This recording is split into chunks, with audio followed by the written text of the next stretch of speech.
पूरे देश में विपक्षी एकता को लेकर तीसरी बैठक मुंबई में आयोजित की गई है। वहीं बिहार की सियासत में भी घमासान मचा हुआ है। बेगूसराय जिले के जीडी कॉलेज प्रांगण में 5 नवंबर को भूमिहार ब्राह्मण महापंचायत कार्यक्रम के लिए सुभाष चौक के नजदीक कार्यालय का उद्घाटन किया गया। उद्घाटन करने पहुंचे भूमिहार ब्राह्मण एकता मंच के राष्ट्रीय अध्यक्ष आशुतोष कुमार कार्यालय का फीता काटकर उद्घाटन किया। बिहार में बीएससी शिक्षक परीक्षा को भी लेकर नीतीश सरकार पर जमकर हमला बोला। सम्मेलन का उद्देश्य समाज की मजबूती के लिए की जा रही है। के तत्वावधान में भूमिहार ब्राह्मण महापंचायत का विशाल आयोजन होने जा रहा है, जिसकी तैयारी में विगत 2 महीनों से यहाँ के स्थानीय साथी पूरे दमखम के साथ लगे हैं। गांव-गांव जाकर हर प्रखंड और हर पंचायत में जाकर लोगों को आमंत्रित कर रहे हैं। और इसी क्रम में आज अपने भूमिहार ब्राह्मण एकता मंच फाउंडेशन का 7वां स्थापना दिवस भी है। तो आप मीडिया बंधुओं के माध्यम से जहाँ तक मेरी आवाज़ पहुँच रही है वहाँ तक के ब्रह्मर्षि साथियों को भूमिहार ब्राह्मण एकता मंच फाउंडेशन, जो देश का ब्रह्मर्षि समाज का सबसे बड़ा संगठन है, और मैं ये दावा नहीं कर रहा कि सबसे बड़ा, बहुत सारे संगठन है, लेकिन विगत 10 वर्षों में जो संगठन के माध्यम से कार्य हुए हैं या जितनी बड़ी सभाएं हुई हैं, जितनी उपलब्धियां रही हैं, यहाँ से लेकर उत्तर प्रदेश, झारखंड, दिल्ली, मध्य प्रदेश, हरियाणा और गुजरात तक इस संगठन का विस्तार हुआ है। तो इतने बड़े स्तर पर किसी और संगठन का, ब्रह्मर्षि समाज के संगठन का विस्तार नहीं हुआ है। इसलिए दावे के साथ कह सकता हूं कि ये ब्रह्मर्षियों का सबसे बड़ा संगठन, उसका आज स्थापना दिवस है। तो तमाम लोगों को मैं अपनी तरफ से शुभकामना और बधाई देता हूं।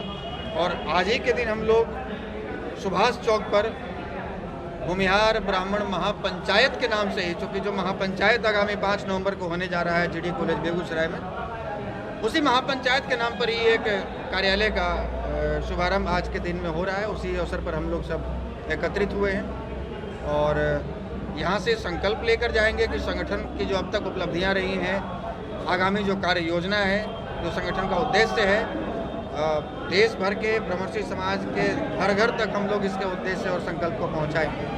सर, बिहार बेरोजगारी दूर करने का ठेका ले रहे हैं, तो ये तो आपकी मूर्खता है। पहले तो ये बिहार के लोगों के लिए इसको प्राथमिकता देनी चाहिए थी कि बिहार के लोग इसमें अप्लाई करें, बिहार के लोग ही शिक्षक बने, उनकी बेरोजगारी पहले दूर हो। बाद में हम देश की बेरोजगारी, उत्तर प्रदेश और मध्य प्रदेश और दूसरे राज्यों की बेरोजगारी की तरफ बढ़ेंगे। ये गलत स्टेप था सरकार का। आने वाले लोकसभा चुनाव है, आपके जो पार्टी है वो किन पे जाएंगे? देखिए, अभी तो राष्ट्रीय जनजन पार्टी जो है, हम तो भूमिहार ब्राह्मण एकता मंच के अध्यक्ष हैं। पार्टी से हमने इस्तीफा दिया है और पार्टी का अध्यक्ष माननीय सतीश सिंह टुन्ना जी को बनाया है। लेकिन जो पार्टी की विचारधारा है, जो मैंने अब तक समझा है, कि पार्टी अपने स्टैंड पर कायम है।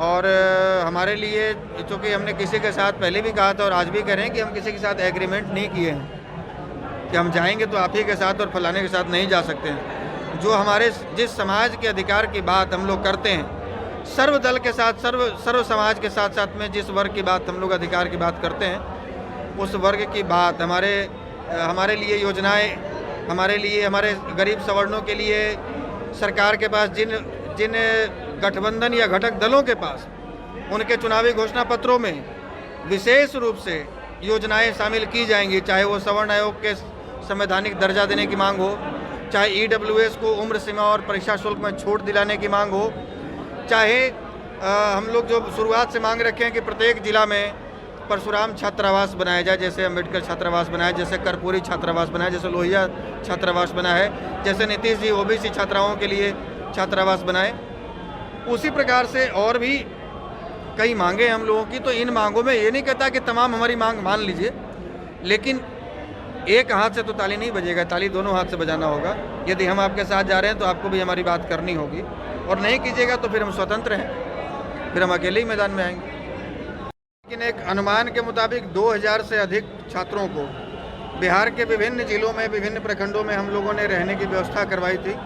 और ये मेरे अकेले के बस की बात नहीं है, ये संगठन की ताकत है कि संगठन के लोग हर गांव में, हर पंचायत में, हर प्रखंड में हैं। और एक बार जो सोशल मीडिया के माध्यम से अपील हुआ तो हजारों लोगों ने अपना नंबर और जिला का नाम, गांव का नाम, प्रखंड का नाम लोगों ने मैसेज किया कि हम अपने यहाँ निःशुल्क रहने और भोजन की व्यवस्था परीक्षार्थियों के लिए रखेंगे।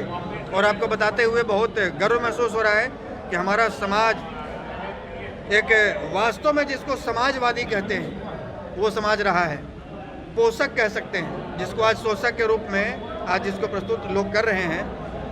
आपको ये जानकर हैरानी होगी कि भूमिहार ब्राह्मण एकता मंच फाउंडेशन के द्वारा जो पहल किया गया बीपीएससी छात्रों को अपने यहाँ रखने का, उसमें कायस्थ समाज के, उसमें मुस्लिम समाज के, उसमें यादव समाज के, उसमें अन्य पिछड़े और दलित जातियों के लोग हमारे ब्रह्मर्षि भाइयों के घर में रहे हैं, वहाँ भोजन किए हैं और वहाँ से वो परीक्षा देने गए हैं और निःशुल्क व्यवस्था की गई है।